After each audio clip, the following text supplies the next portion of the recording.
Ma'am, bawal ho kayo dito, ma'am. Anong bawal? Pasensya na ho, ibinilin ho kasi sa akin ni Mr. Cruz na huwag kayong papasukin. Ayop ka man.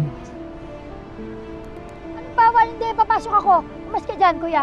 Alas dyan. Ma'am, Hindi pwedeng bawal. Papasukin mo ako. hindi ho. Pasensya na ho. Bawal ho talaga. Hindi nga, asawa ko yun nandun eh. Paano bawal? Umas ka sabi dyan. Ma'am, tama na ho. Huwag na ho kayong manggulo dito, ma'am. Hindi ako Pasensya na ho. nagugulo kung papapasukin mo ako. Ma'am, Ano ba? ma'am, pakiusap lang ho. Umas ka Huwag na ho sabi dyan kayong eh. manggulo. Tatawag po ako ng pulis. Hindi mo ako Diyan ka lang, diyan ka lang. Ma'am.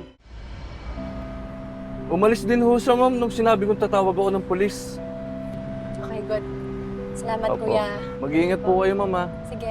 Sige po.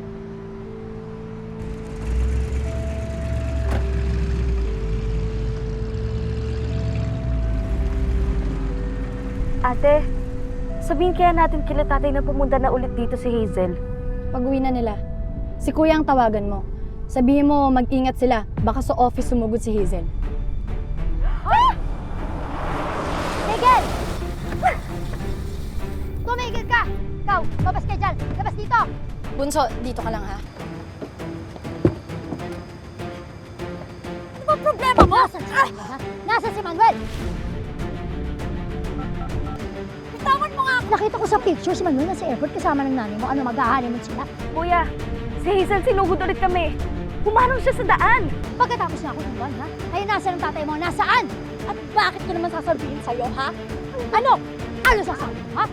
Kuya, kuya, wait lang ah. Wait lang. Aray ko!